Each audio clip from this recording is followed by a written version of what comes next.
네, 안녕하세요. 자, 오늘 우리 11차 시입니다. 얘들아, 그거 알아? 우리 수업 이제 5번밖에 안 남았어. 어떡해. 너무 마음이 안 좋아요. 그쵸? 여러분들 지금 이제 테스트도 다 통과 못하는 친구들이 이렇게 많은데 벌써 이렇게 차시가 훅훅훅 지나간다는 게 선생님한테 마음이 너무 안 좋은걸요? 자, 어쨌든 오늘은 우리 8강을 한번 나가볼 겁니다. 8강과 9강을 같이 한번 나가볼 거예요. 그리고 다음 금요일 날에 이제 12차 시에서 10강과 11강 그리고 12강 될 수 있으면 13강까지 나가는 게 나의 소원. 그리고 이제 13강부터는 조선 후기로 본격적으로 접어들어가지고 세도정치 나가면서 이제 조선사를 굿바이 해보는 게 나의 계획. 그러려면 여러분들 열심히 들어주셔야 되겠지요. 그쵸? 자, 한번 진행해 보도록 하겠습니다. 8강 제목 뭐예요? 그렇죠. 바로 임진왜란. 발발과 그에 따른 영향을 같이 한번 배워보도록 하겠습니다. 우리 지난 시간에 이미 배우기는 했었지만 성종 때 어떤 세력들이 주로 정계에 등용이 됐다 그랬었죠? 어떤 세력이죠? 성종 때 등용이 됐었던 세력들. 어떤 세력이에요? 맞아, 살림 세력입니다. 살림 세력이 등용이 되었습니다.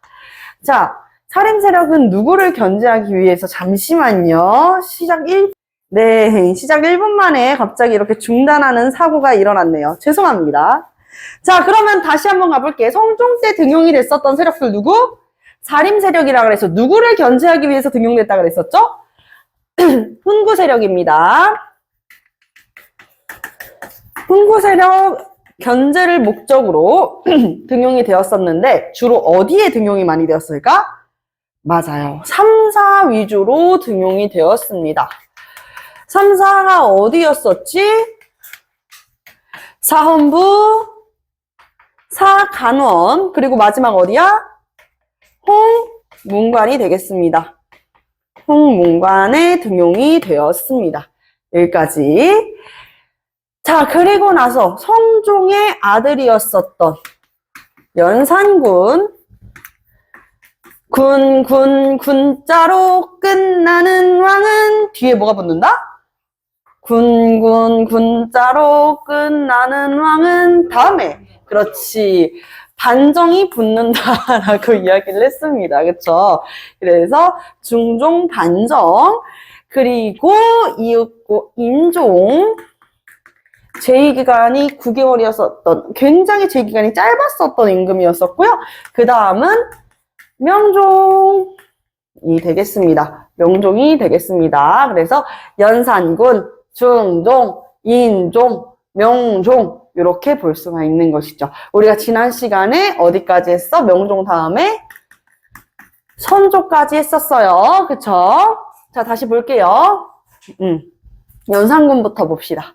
연산군 때는 이 등용된 살림 세력들이 화를 입게 되는 사건이 일어났었는데 2번이나 화를 입게 돼. 그게 무엇이었지? 사화였었죠. 사화. 2번의 사화가 일어나 살림 세력이 화를 입은 거야. 이 성종 때 등용되었었던 인물 중에 한 명인데요. 바로 이 김종직이라는 인물이 쓴 무엇? 조의제문. 의제에게 보내는 조문. 이것으로 인해 가지고 발발됐었던 사화는 뭐야? 무엇? 김종직이 말이야. 우리 증조부님을 역부야! 이 초나라의 의제를 추모하는 내용이 마치 어린 자신의 조카를 죽이고 이 왕위를 찬탈한 세조를 욕하는 것 같다라고 해가지고 무엇? 김종직 데려와!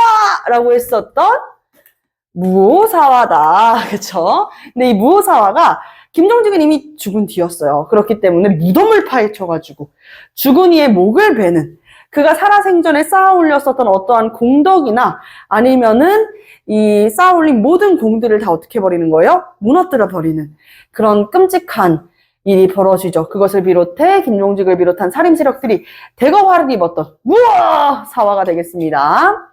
자, 그 다음은 성종은 이 패비 윤씨, 폐위를 당했었던 윤씨 사이에서 태어났었던 이 연산군, 이 아들이었었잖아, 그쵸? 성종과 윤씨 사이에서 태어난 아들 연산군.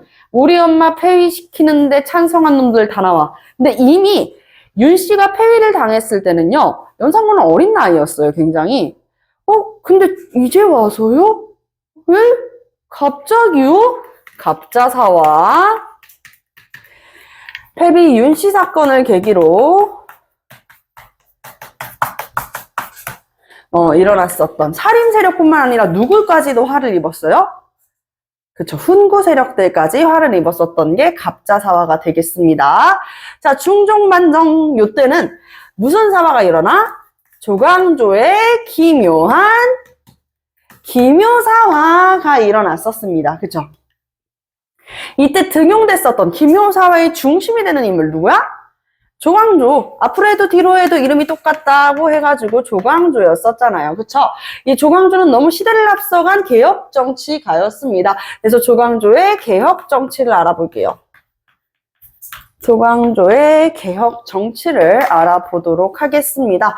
자, 조광조의 개혁정치 첫 번째, 두 번째, 세 번째까지 있는데 첫 번째 개혁정치는 뭐였어요? 도교의 하늘에다가 제사를 지내는 제단, 무엇을 폐지한다? 소격서를 폐지한다. 자, 소격서 폐지 1번, 그리고 두 번째는 뭐 했어요? 맞아요. 관리를 추천하는 제도인 현량과를 실시했습니다. 현량과 실시. 자, 이게 다 뭔지 이해하고 여러분들이 외워야 돼요. 소격서 뭐라고? 도교의 하늘에다가 제사를 지내는 제단이었었다. 아시겠죠? 자, 그리고 현량과는 무엇이다? 관리를 추천하는 제도인데 그냥 막연하게 추천하는 천거제도랑은 조금 다르게 어떻게 하는 거야? 제가 보장하겠습니다. 제가 비록 시험에서는 20문제씩 넘게 틀리지만 이 승우와 지호를 호호 브라더스를 제가 추천하겠습니다. 저를 믿어주십시오. 그러면 이들을 믿는 게 아니라 나를 믿고 그들을 등용해주겠다. 그래서 간단한 테스트를 봐가지고 통과하면 어떻게 해요? 관리로 임명해 주는 거예요. 근데 간단한 테스트에서 떨어졌어. 그럼 누구의 이 입지가 낮아지겠어? 나의 입지가 낮아지겠지. 내가 이들을 믿고 신뢰를 하고 내가 보장하겠다고 해가지고 관리를 등용시키겠다고 막 추천을 다 했는데 테스트에 떨어지면은 안 되겠지요. 자, 그렇습니다. 자, 그래서 현량과를 실시했고 이거 마지막에 펼쳤었던 이 정책은요. 네, 채점하십시오. 마지막에 펼쳤었던 이 정책은요, 여러분.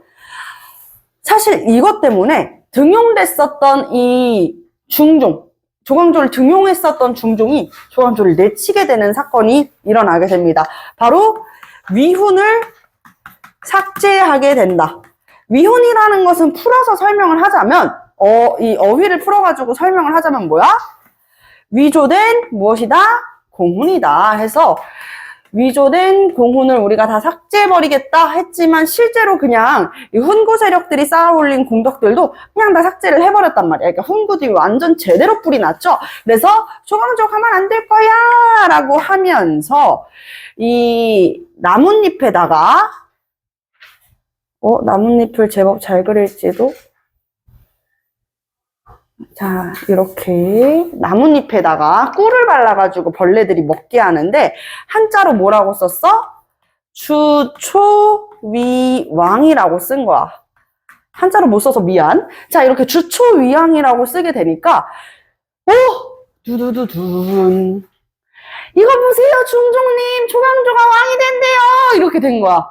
그러니까 안 되겠다. 결국엔 중종도 조광조를 내쳐버리게 되죠. 그래서 사약을 먹고 사상당합니다. 조광조는 또 어떤 업적이 있는 사람이요? 최초로 우리 조선에 향약을 보급시킨 인물이었었죠. 이 중국에서 쓰였었던 여시향약을 번역해가지고 우리나라에 보급했었던 인물입니다. 이해되셨습니까? 자, 그래서 소격서 폐지, 현량과 실시, 위훈 삭제까지 했었던 이 조광조의 개혁정치, 하지만 너무나 선구적이었었고 시대를 앞서갔기 때문에 훈구 세력들이 조광조를 견제하게 되면서 어떻게 됐습니까? 어떻게 됐습니까? 결국에는 이 조광조를 비롯한 살인 세력들이 활을 당하는 조광조의 기묘한 기묘사화가 일어나게 되는 것이죠. 5개 틀리셨나요? 가셔도 좋습니다.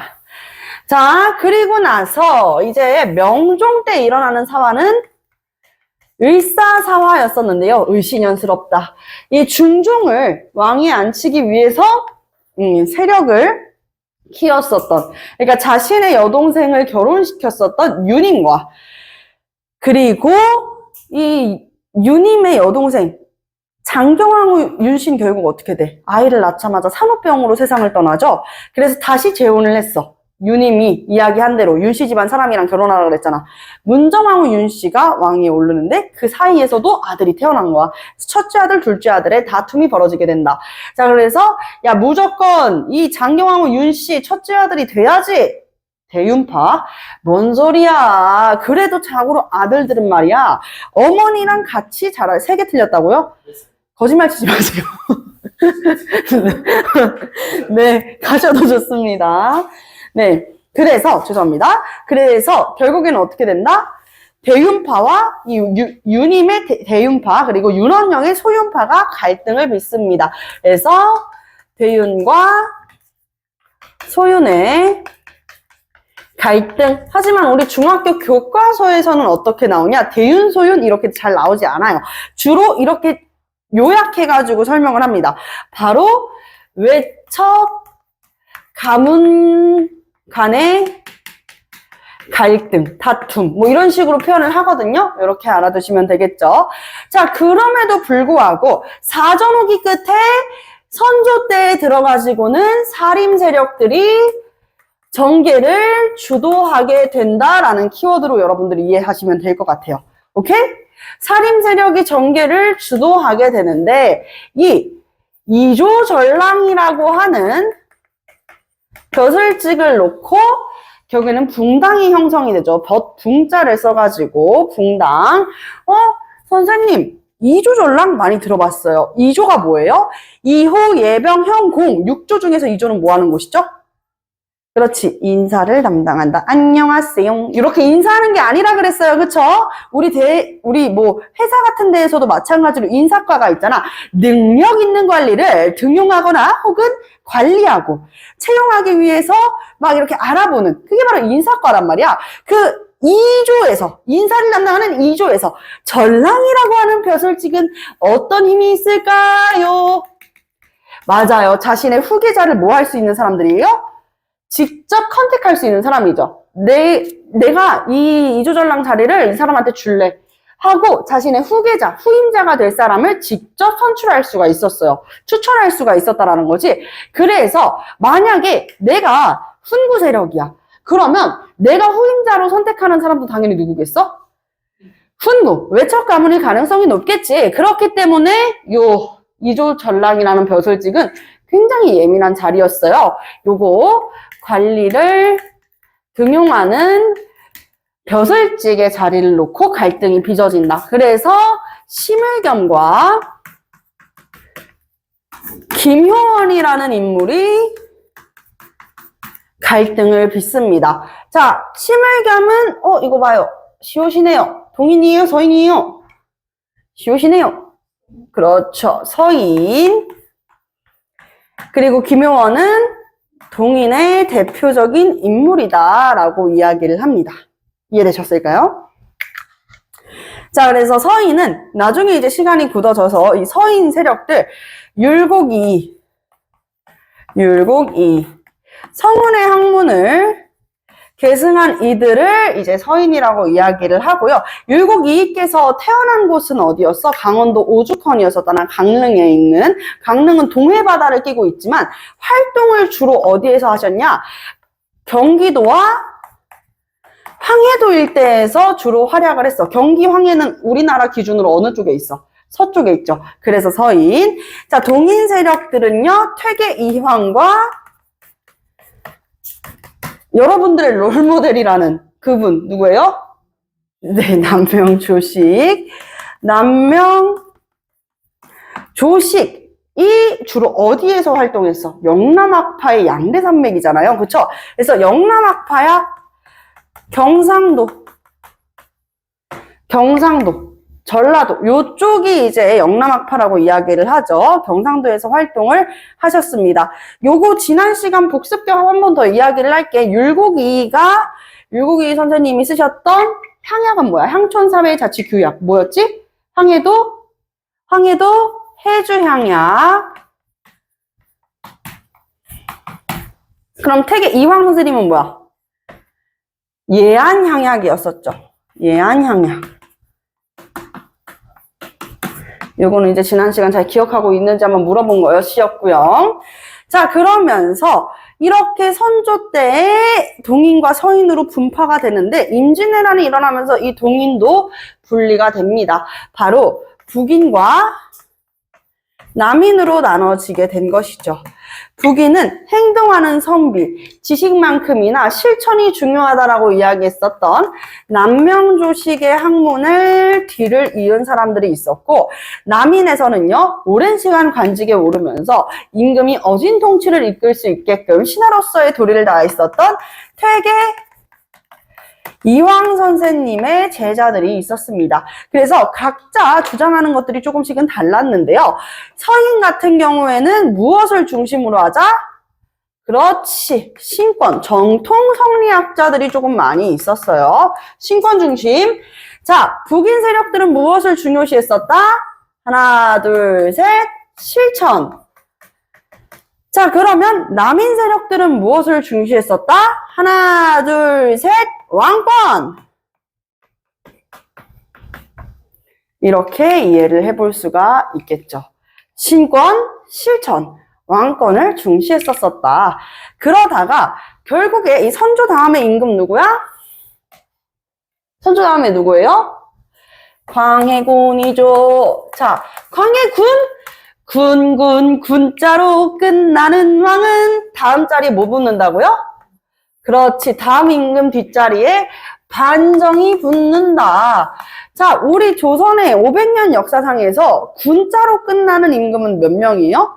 2명이죠. 연산군 그리고 광해군 2명인데 그러면 충종반정 거기에 더불어가지고 광해군 때는 무슨 반정?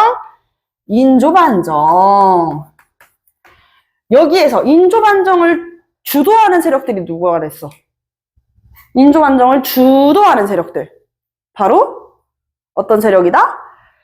서인이었었다라고 이야기를 했었잖아요. 그쵸? 그래서 인조 반정을 주도한 것은 서인이었었고 남인들은 뒤에서 참여를 하는 그런 식의 모습을 보여주었다.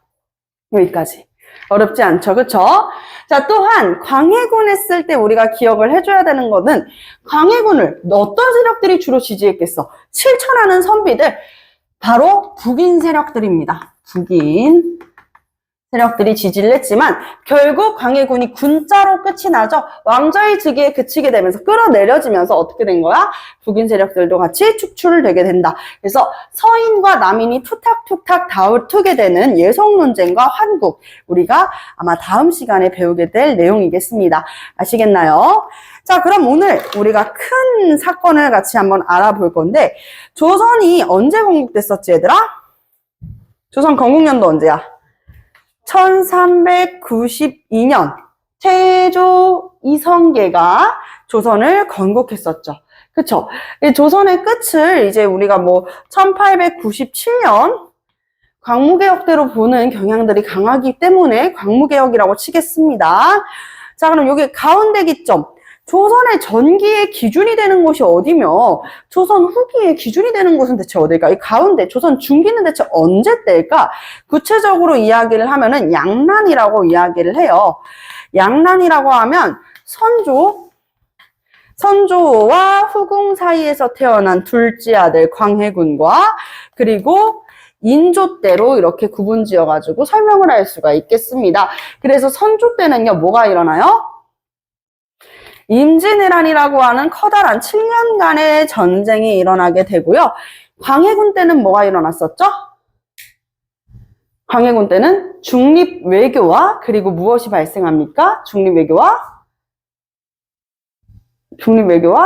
폐모살제라고 하는 큰 사건이 일어나게 되는 것입니다. 아시겠죠? 자, 그리고 이 인조 때는요, 정묘호란과 병자호란, 두 번의 호란을 겪게 되는데, 이때를 외란과 호란 두 개를 다 포함해서 양난이라고 이야기해요. 둘 양자를 써가지고 양난이라고 이야기를 하는 거야. 요 시기가 이제 조선의 중기가 되는데, 이 임진왜란이 그럼 일어나기 전까지는 다 뭐겠어요? 조선의 전기가 되는 것이고, 이 정묘호란 이후의 사회를 우리가 조선의 후기라고 보는 것이죠. 이해되셨죠? 그래서 우리가 조선 전기 문화까지 해가지고 앞선 내용들은 다 끝냈어요. 사화까지 싹 다 끝냈죠. 그럼 오늘 우리가 나갈 부분은 뭐겠어요? 두둔! 바로 선조 때 일어났었던 임진왜란을 같이 한번 배워보도록 하겠습니다. 준비됐나요? 아주 좋습니다. 모두가 다 준비가 됐다면 임진왜란을 배워보는 이 임진왜란 학습 열차에 다들 타셨으리라 생각을 하고요. 칠판 한번 싹 지우고 그리고 임진왜란 시작해 보도록 하겠습니다. 약속한 대로 우리 칠판을 싹 지우고 넘어와 보았습니다. 자, 그러면 임진왜란 전에 상황이 어땠는지를 한번 봐야 될 것 같은데, 외란 전의 국내 상황과 국외 상황을 한번 봐보도록 하겠습니다. 아시겠지요? 준비됐나요? 네, 좋습니다. 네. 자, 일단 우리나라의 국방력이 크게 악화되었습니다. 국방력이 약화되었었다. 그 이유를 묻는다면 조선 전기의 중앙군 체제가 무슨 체제였어? 오위라고 하는 체제였어요. 그쵸? 이 오위 체제가 무너집니다. 그 이유가 뭐겠어? 군역이 문란해졌기 때문이었겠죠. 그래서 당시 16세기에 군역이 문란해짐에 따라 가지고 오위 체제가 무너지게 됐다. 어떻게 군역이 문란해졌냐? 자, 16세 이상부터 60세 미만의 성인 남성들은 다 어디를 가야 됐어요? 군대를 가야 된다고 했었죠. 근데 군대 안 간대요. 안 가려고 어떻게 하냐면, 야, 내가 쌀 줄 테니까 너가 나 대신 군대 좀 가. 내 이름 유진이니까 너 김개똥이가 가가지고 저기 유진이라고 이름 올리고 너가 대신 군대 좀 가줘. 이런 일들이 빈번하게 발생했던 거야. 거기에다가 이제 우리가 명가 4대 관계였었잖아. 그러면서 200년 동안 평화가 지속됐지. 군대 필요성을 크게 못 느껴요. 굳이 이렇게 평화로운데 군대가 꼭 필요할까? 라고 생각을 한 거야. 임진왜란이 왜 일어났다고? 방심해서라는 말이 괜히 나오는 것이 아닙니다.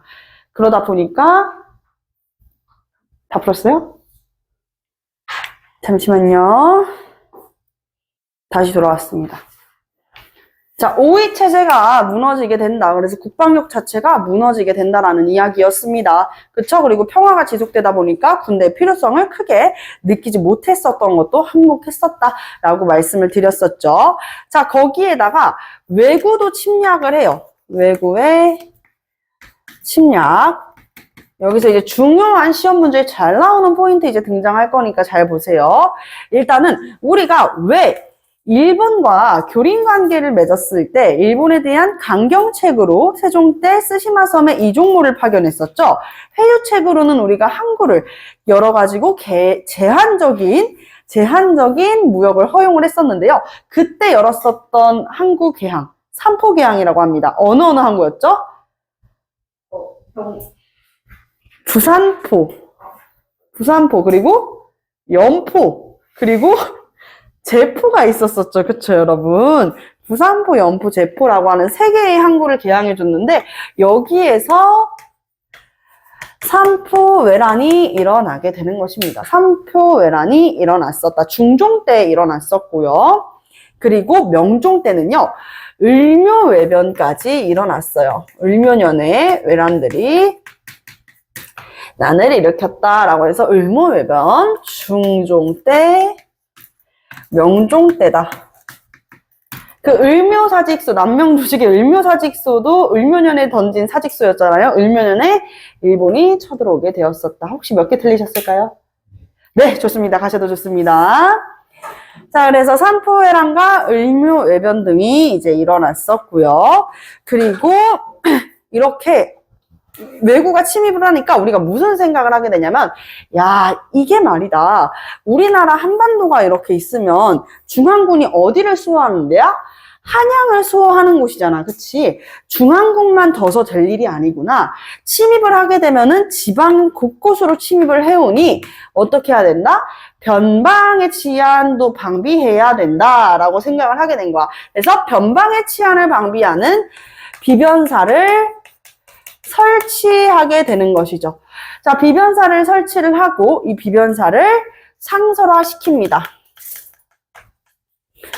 시험 문제에 잘 나오는 키워드라고 해가지고 이야기를 했었는데요. 시험 문제에 잘 나오는 키워드, 국방력 약화, 5위 체제가 무너짐, 조선 전기의 중앙군은 5위, 조선 후기의 중앙군은 뭐예요? 5군영 체제라고 했습니다. 훈련도감, 어영청, 총령청, 훈련도감, 어영청, 총령청, 수호청, 금이영까지 5개의 직업 구린 체제가 갖춰져 있었고요.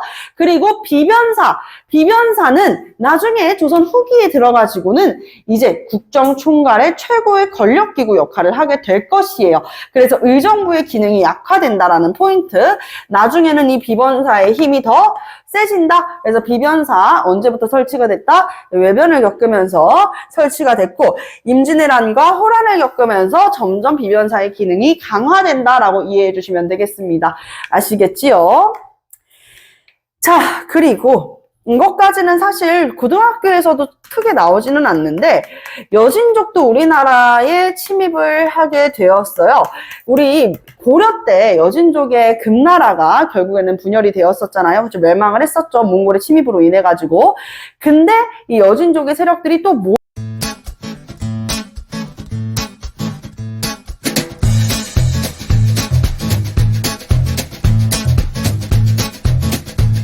학원으로 전화 주세요.